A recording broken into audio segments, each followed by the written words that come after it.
নমস্কার বন্ধুরা, রাহুল মজুমদার ব্লগসে সবাইকে স্বাগত জানাই। তো আজকে আমি তোমাদের দেখাবো নবদ্বীপ বইমেলা।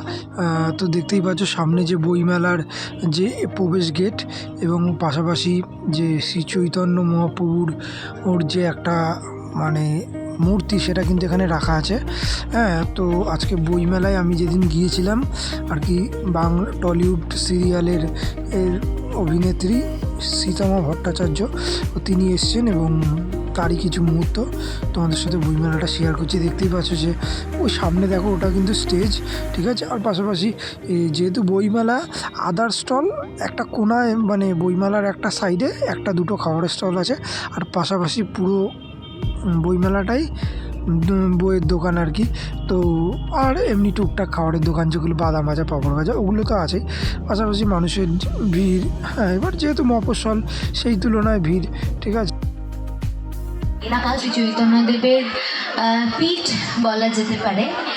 তো সেখানে এই পূর্ণ তিথিতে এই মঞ্চে এত মানুষ, আমার থেকে তারা সম্মানে বয়সে অনেক বড়, তাদের সামনে দাঁড়িয়ে আমি অনুষ্ঠান করতে পারছি, এটাই আমার একটা বিশাল বড় প্রাপ্তি।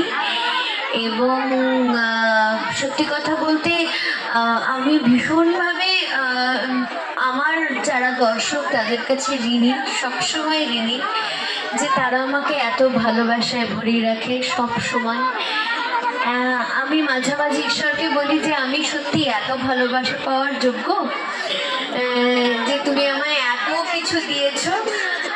তো হয়তো তিনি আমায় একটু বেশি ভালোবাসেন, আমার মা কালী আমায় একটু বেশি ভালোবাসেন, তাই হয়তো এত এত ভরে দেয়।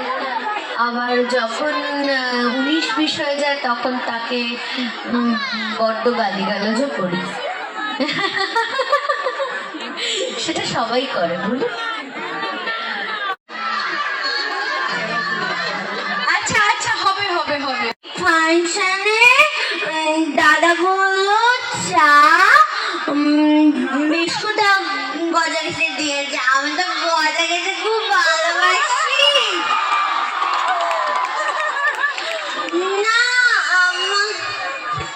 না আমাকে জিজ্ঞাসা করেছে যে পুজোদি তুমি কি খাবে বলো। আমি বলেছি আমি গজা খাবো। আবার আমার বলছে তোমার স্যার আসেনি, শিমুল আসেনি। আমি বললাম যে